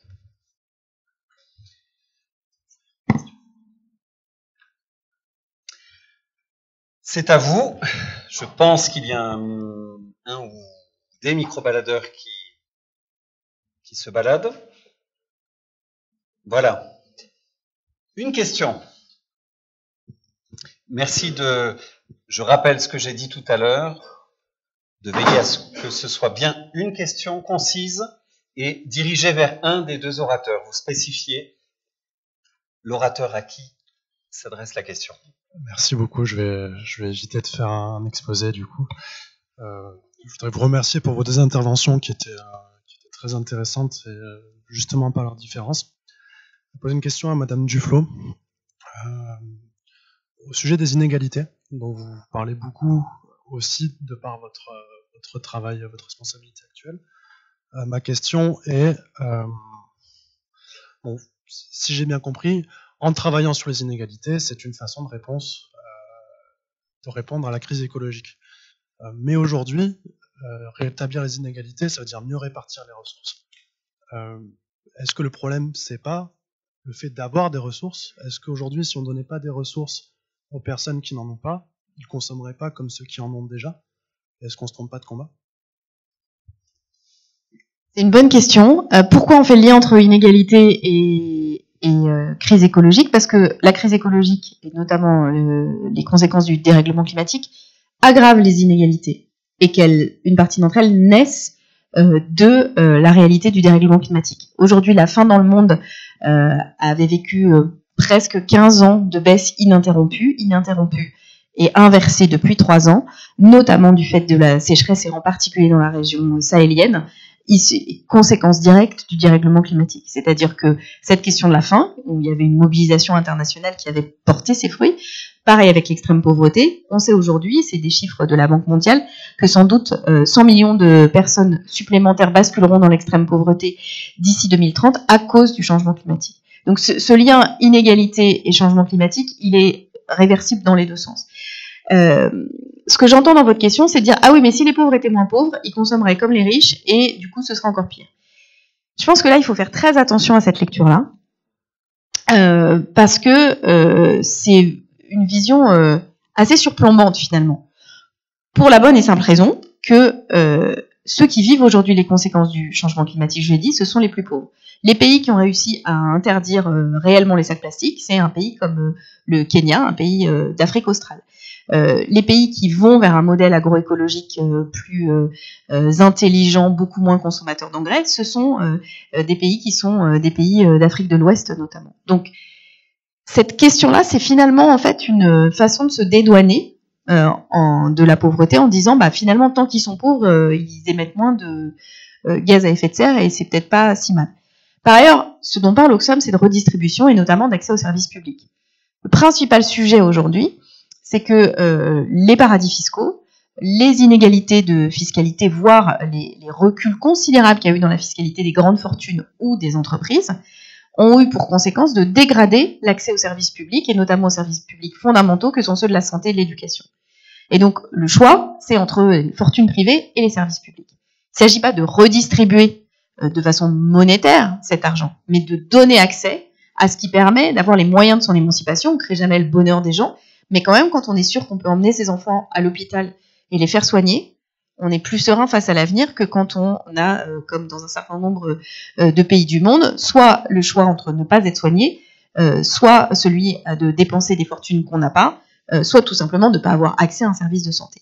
Donc la question ne se pose pas en termes de redistribution immédiate de monnaie, de ressources à chacune et chacun des ménages, mais de financer un socle de services publics qui permettent une vie digne et normale à chaque habitant de la planète.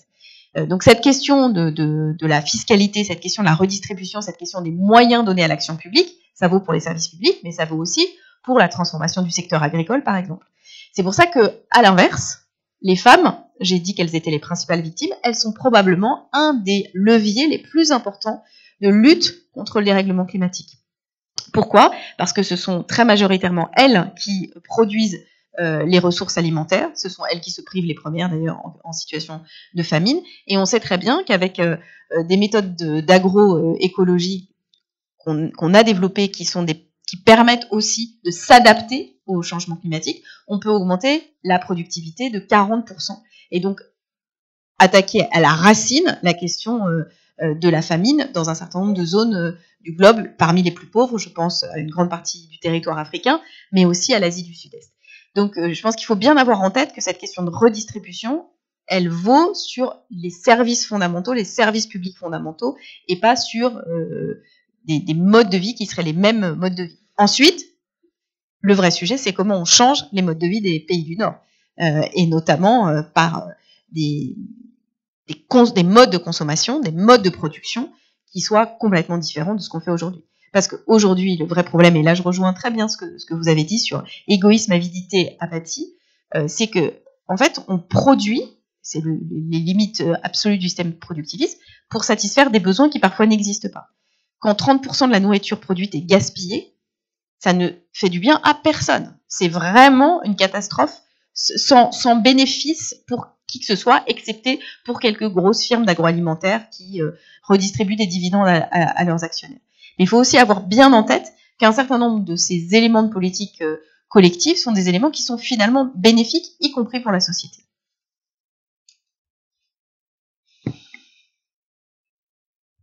Bonjour. Moi, je ne parle pas très bien français, mais j'essaie de parler. J'ai une question pour Madame Duflo. Et partiellement, vous avez déjà répondu jusqu'à la première réponse. Mais la question, à mon avis, c'est juste comment on peut faire pour favoriser la communication. On a un grand instant, un grand moment maintenant avec le mouvement de Greta, avec une situation qui part de bas.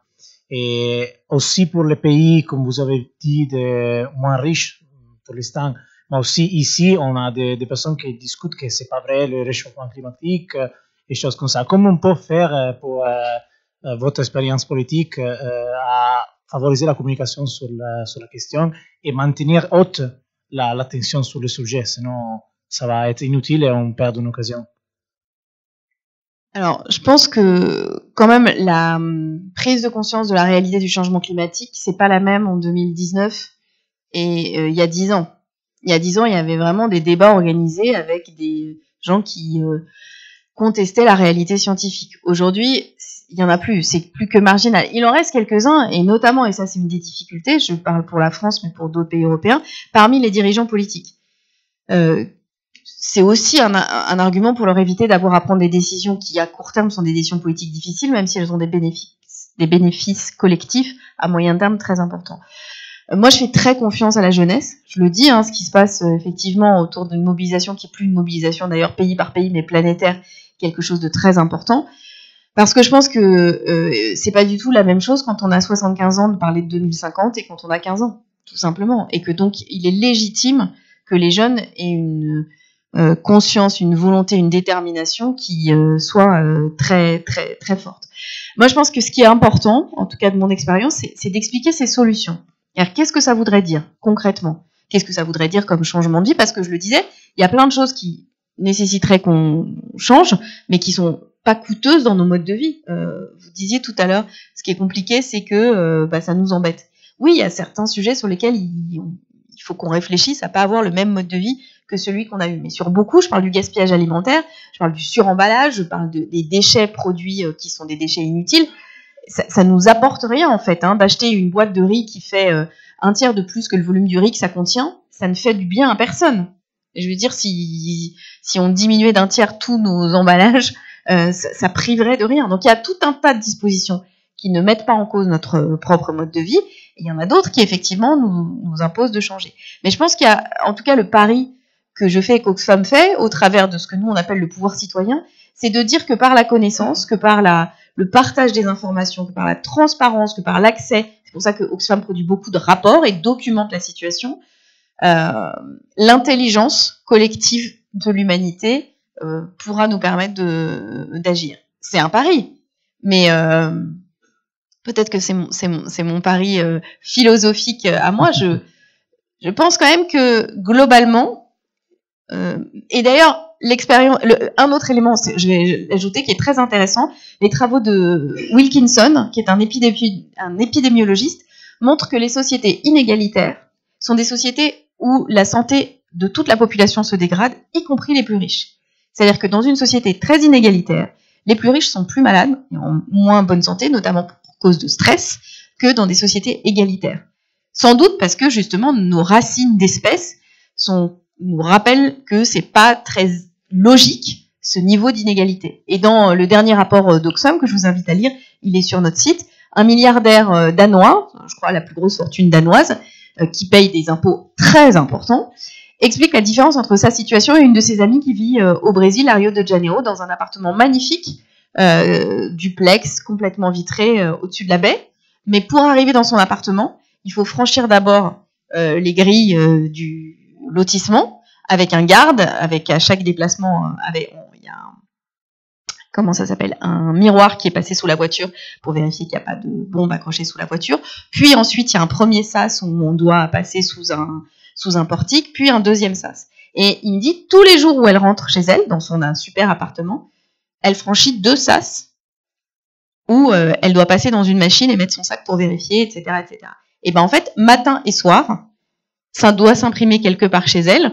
Le fait que si elle est obligée de faire ça, c'est qu'il y a un truc qui va pas bien. Le Brésil étant, comme chacun le sait, un pays très inégalitaire. Et dis-moi, quand j'ouvre la porte de chez moi, il y a juste une porte et en face, il y a des bacs à fleurs. Et c'est lui qui le dit. Et donc c'est pour ça que je dis que la question y compris de la santé des riches, c'est très intéressant. On a peu l'idée de le prendre par cet angle, mais cette société inégalitaire, elle est bonne pour personne. Et donc je suis quand même convaincue qu'une partie, y compris des responsables, y compris des plus cyniques, savent quelque part dans leur tête que c'est pas très normal. Et que donc si la puissance publique, si l'action collective est suffisamment ferme, ils céderont. Une question là qui précédait, j'aimerais néanmoins privilégier une question qui s'adresse à Jean-François Mouot. C'est le cas? Eh ben c'est formidable.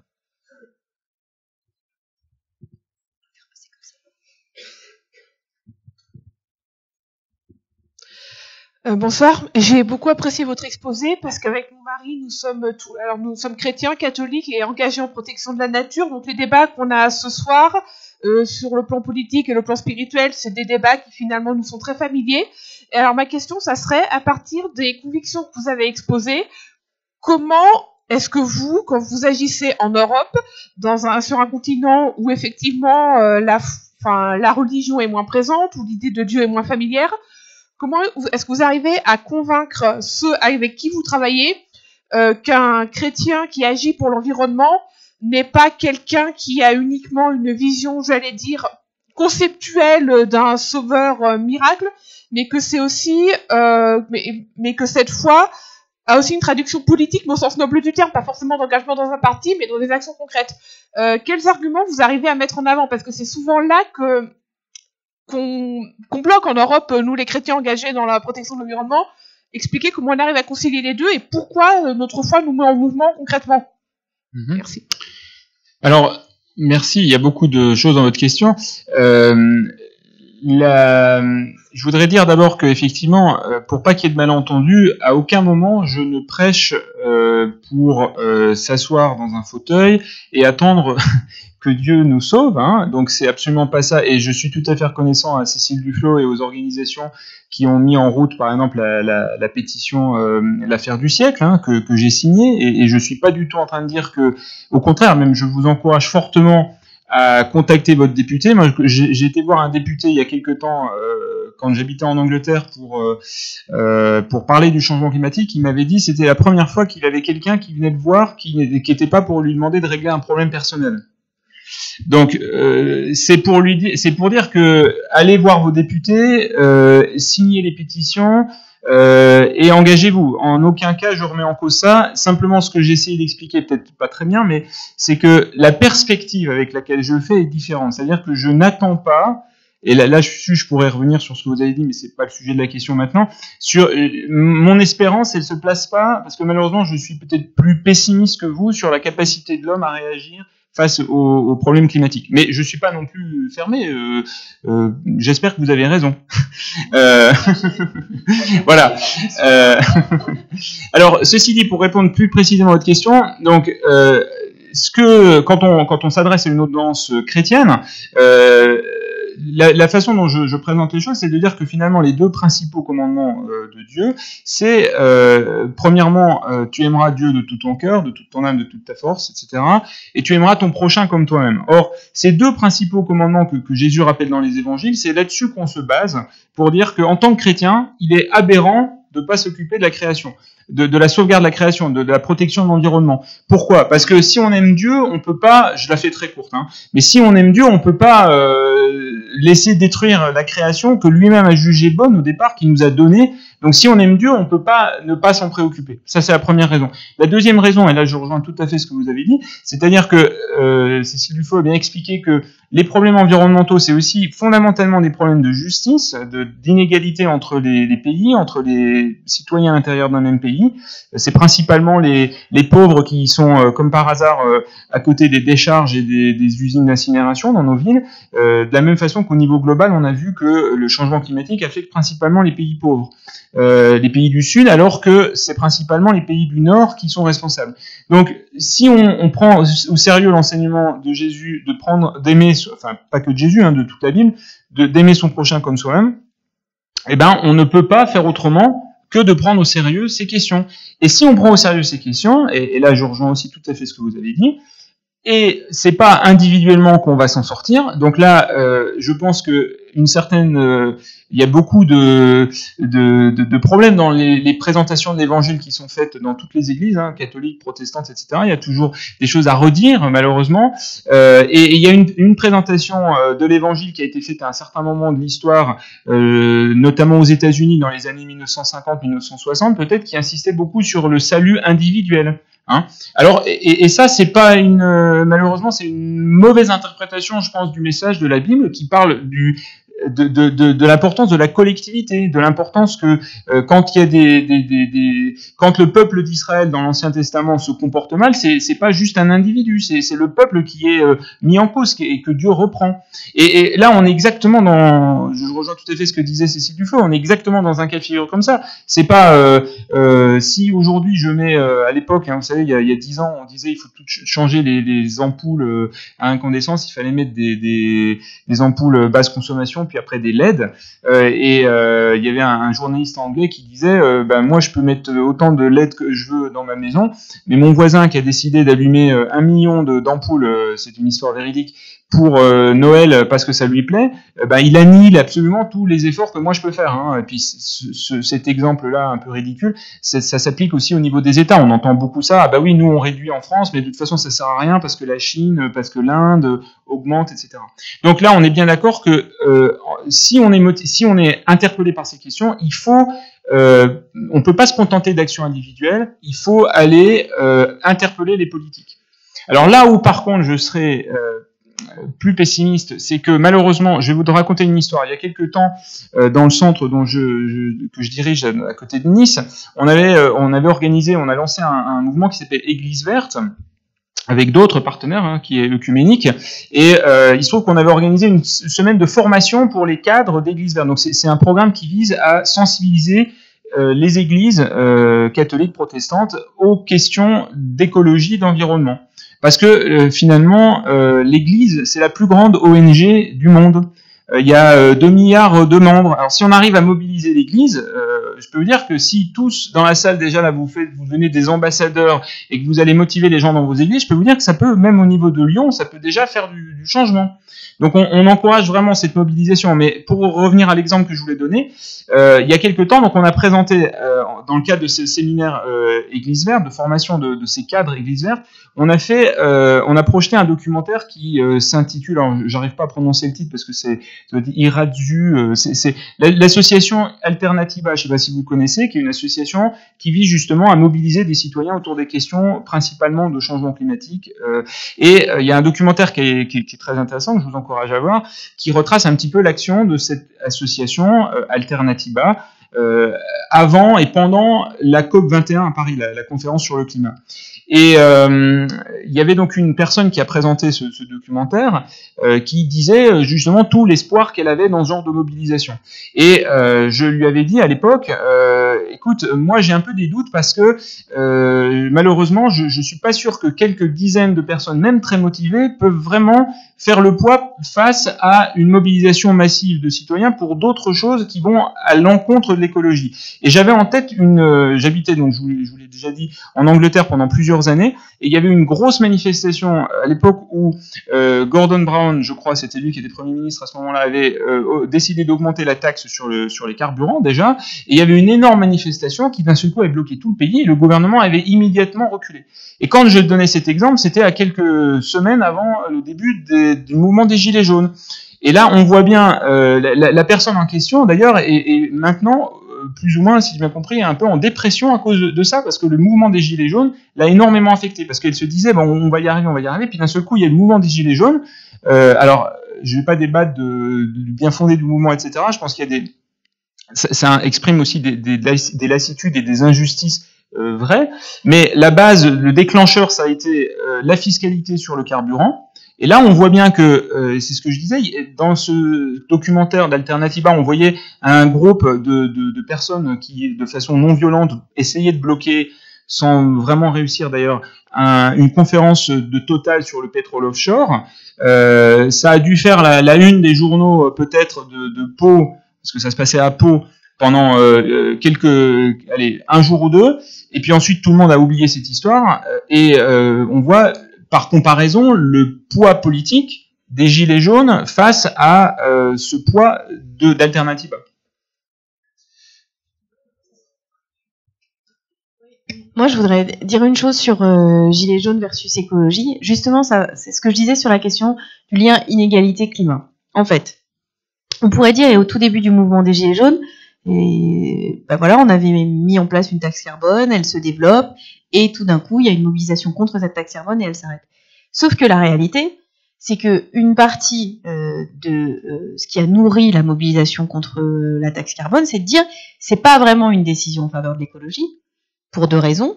La première, c'est que l'affectation du produit de cette taxe ne se fait pas à la transition écologique. La deuxième, c'est que c'est pas juste, puisque en fait, on choisit un impôt qui touche toute la population pour pallier des baisses d'impôts des plus riches qui ont donc affecté les ressources fiscales. Et cette analyse, elle était vraie. On a publié un rapport d'Oxfam en septembre 2017 qui s'appelait « Les pauvres en paient l'impôt cassé vers un quinquennat des inégalités » qui montrait les conséquences des choix fiscaux du projet de loi de finances. Et donc c'est vrai que si on considère qu'on va faire de l'écologie sur le dos de tout le monde et des plus pauvres, sans redistribution, sans aide à la transition et de façon un peu hypocrite, bah évidemment ça bloque. Mais ça, il y a eu de multiples rapports. Il y a eu une commission Rocard en 2009 sur ce qu'on appelait la contribution climat-énergie. Il faut être conscient que cette question justement de transition écologique, elle ne peut se penser que nourrie par la justice sociale. Et que il y a d'autres expériences, dont notamment dans un État au Canada, où il y a une taxe carbone assez lourde qui a été instituée, mais dont l'intégralité du produit a été affectée à la transition, et notamment avec une dimension redistributive et avec une acceptabilité qui était très grande.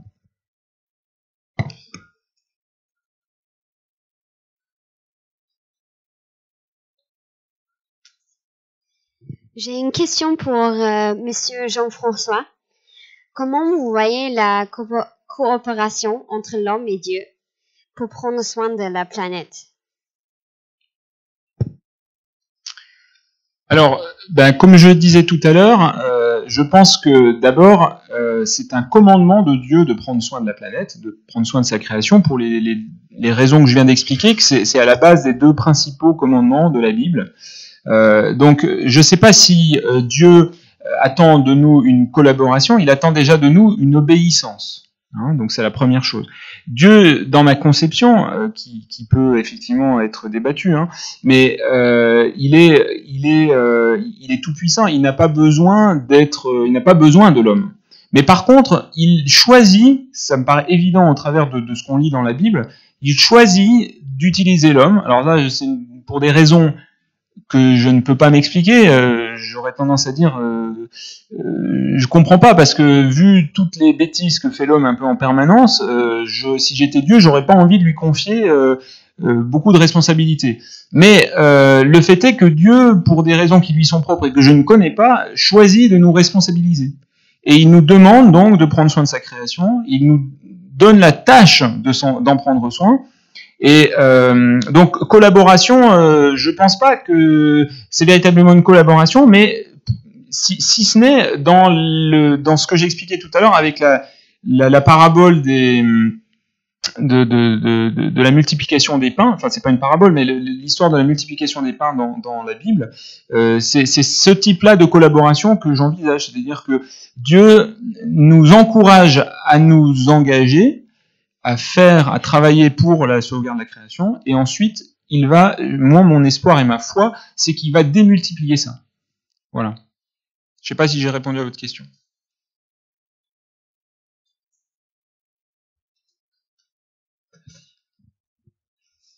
Ma question s'adresse un petit peu aux deux, parce qu'il y a la dimension politique et la dimension spirituelle.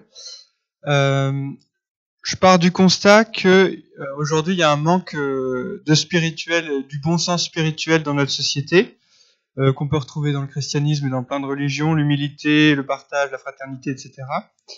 Et que notre société est dans un hubris complet, avec des gens qui sont multimilliardaires, qui ont pas du tout une approche de fraternité avec le reste de l'humanité, ou des entreprises qui sont des personnes morales et du coup qui ont pas du tout de conscience de l'autre. Et je voulais savoir si il fallait pas aujourd'hui condamner clairement, autant politiquement que spirituellement, que religieusement, les églises ou alors des partis politiques, vraiment condamner le capitalisme, le néolibéralisme aujourd'hui, parce qu'il est quand même en grande partie à la source de la catastrophe à laquelle on va tout droit, quoi. Voilà. C'est ma question. Est-ce qu'il n'y a pas un manque de spiritualité aujourd'hui, et est-ce qu'aujourd'hui il ne faut pas condamner clairement ce qui est à la source de cette catastrophe écologique? Sur le manque de spiritualité, en tout cas, ce qui est sûr, c'est que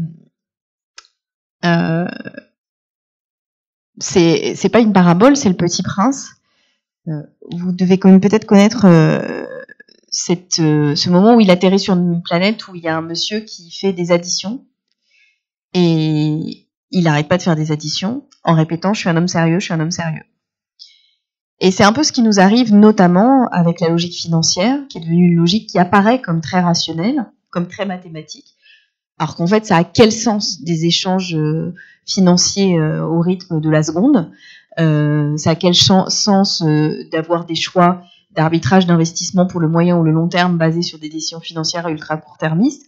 C'est vrai que cette question de la rationalité, elle interroge. Donc il y a aussi une forme de spiritualité, enfin en tout cas de foi un peu étrange qui s'est créée dans un système qui, si on l'attaque de façon posée, n'est pas tout à fait en phase avec une réalité même temporelle ou physique. Ça, c'est le premier élément. Le deuxième élément, c'est que, là je m'exprime à titre purement personnel, et je l'ai dit, bien sûr que l'être humain n'est pas qu'un être de besoins primaires. Et que cette question de la transcendance, quel que soit le nom qu'on lui donne, quelle que soit la manière dont elle s'est traduite dans l'histoire, elle est un des éléments structurants des sociétés humaines. Donc on ne peut pas l'ignorer. Et sans doute qu'effectivement, l'aseptisation des relations humaines, la volonté de pas forcément de les mécaniser, mais de les rendre le plus utilitariste possible, est sans doute un des éléments de dysfonctionnement aussi de nos sociétés. Et ensuite, sur la question du libéralisme, c'est Winnie Byanyima qui le dit assez bien. Elle dit sans doute qu'on regardera ça comme une période très particulière de l'histoire de l'humanité, où on a voulu tout marchandiser. On peut très bien considérer qu'il y a aujourd'hui un certain nombre je parlais des services publics, mais de biens communs qui sont nécessaires à la vie de l'humanité et dont la marchandisation, dont la mise en concurrence, dont l'appropriation par quelques-uns souffre réellement discussion. Alors ensuite, sur cette question du capitalisme, moi, il y a, parmi les lectures qui ont été des lectures fondamentales, il y a celle de André Gorz, qui dans les années 70 et dès les années 70 a mis en parallèle la limite d'un système capitaliste où le principe c'est l'accumulation avec une planète aux ressources limitées. Et donc c'est vrai que cette question, d'un point de vue théorique, se pose de manière importante et qui donc elle est réinterrogée par beaucoup d'économistes aussi sur le fonctionnement d'un modèle économique dans une planète aux ressources limitées. Et il y a une chercheuse d'Oxfam dont le nom m'échappe à cet instant et c'est agaçant, mais je le retrouverai avant la fin, qui a écrit un livre sur la théorie du donut, qui montre qu'il y a à la fois il y a deux cercles entre lesquels on tient, ceux qui parlent des nécessités humaines et des besoins humains, et ceux des besoins de la nature, et qu'il faut trouver ce moment d'équilibre qui ressemble un peu à un anneau en fait, qui respecte à la fois la vie humaine et les capacités de la nature. Et donc je pense qu'effectivement cette question-là, il faut la poser. Alors on est très trouillard par rapport à ce débat parce que dès qu'on bascule dans une logique qui apparaît comme anticapitaliste, on a le sentiment d'être envoyé à un vieux débat économique. Ce qui est certain en tout cas, et là maintenant plus vous lisez la réalité, plus tous les plus grands économistes, les chief économistes des différentes assurances, banques, institutions européennes ou mondiales alertent sur la prochaine crise financière. On voit bien quand même que tout ce qui semble rationnel, tout ce qui semble parfaitement normal, est finalement, si on y réfléchit, assez déconnecté d'une réalité durable, puisque ce mode de fonctionnement, tant économique que financier, est danse sur un volcan à échéance au maximum 30 ans.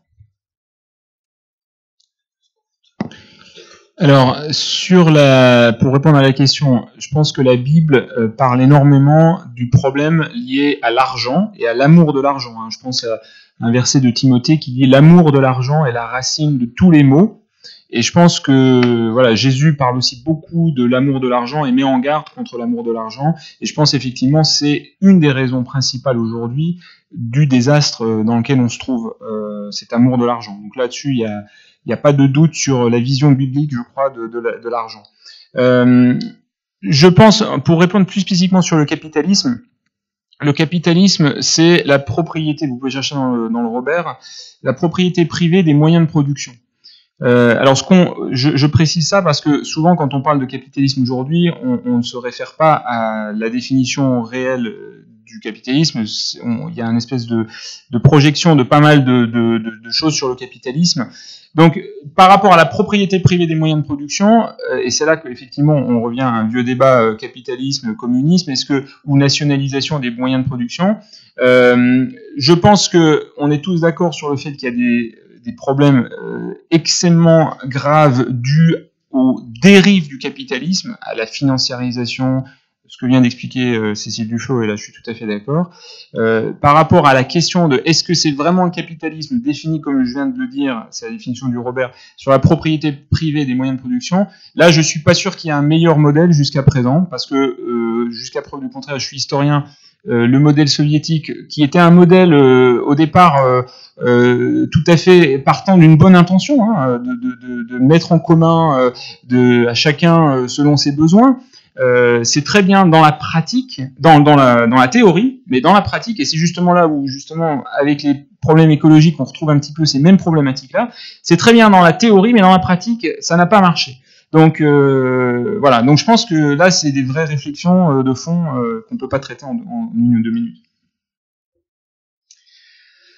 Alors, je crains que ce soit terriblement frustrant et je suis sûr que vous brûlez de 1000 questions. Messieurs les organisateurs, est-ce qu'on a le droit à une dernière question? Une question, alors elle va être chère celle-ci.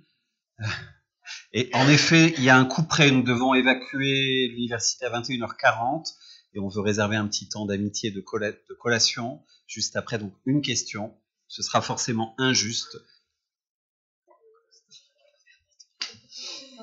Bonsoir, ma question est pour Madame Duflot. Vous parlez du fait que vous croyez en la politique et l'organisation collective pour faire face au changement climatique. Et en même temps, vous parlez aussi du lobbying et du fait qu'aujourd'hui, il y a des entreprises qui ont plus de richesses que certains PIB de certains pays. Et aussi le fait que, même si la France, imaginons que la France devienne politiquement écologique, mais que d'autres pays s'engagent pas, enfin, donc il y a tous cette réalité entre guillemets, et en même temps on a du côté du christianisme entre guillemets l'idée que Dieu peut changer le cœur de l'homme, et en même temps je vous vois croire au fait qu'il y a une capacité politique à réagir. Ma question c'est vous en tant que personne qui êtes dans ce milieu entre guillemets, en tant que femme politique, est-ce que vous croyez vraiment qu'on peut faire quelque chose? Je parle pas en tant que politique, mais vraiment en tant qu'être humain. Est-ce que vous pensez que c'est possible face à la réalité que vous voyez autour de vous par rapport à tout ça? Réponse plutôt courte, m'a-t-on dit. Donc, je vais parler en tant que personne avec le parcours que j'ai eu. Donc, en tant qu'ancienne femme politique, je ne revendique plus de l'être du tout. Et la réponse est oui. La réponse est oui, parce que c'est financièrement moins coûteux, techniquement possible, cognitivement pensable et plus intéressant. Donc je n'arrive pas à concevoir qu'une fois qu'on a pris l'ensemble de ces paramètres, on n'y arrive pas. Pour moi, la question, c'est celle du moyen. Donc c'est pour ça que, et merci beaucoup d'avoir parlé de l'affaire du siècle, il y a quand même 2 millions de personnes qui ont signé l'affaire du siècle. 2 millions de personnes en France, c'est 4% de la population adulte. Je dis pas qu'il n'y a pas des enfants qui ont signé, et je trouve ça très touchant d'ailleurs. Mais ça veut dire quelque chose, c'est-à-dire qu'il y a quand même un certain nombre de gens qui considèrent aujourd'hui, et un nombre non négligeable, que l'État manque à ses obligations. Donc, pour moi, la question, c'est celle des moyens. Et j'ai pas encore la solution, mais je pense qu'il faut qu'on trouve les moyens, qu'on élargisse le nombre de personnes mobilisées, qu'on trouve des moyens d'action.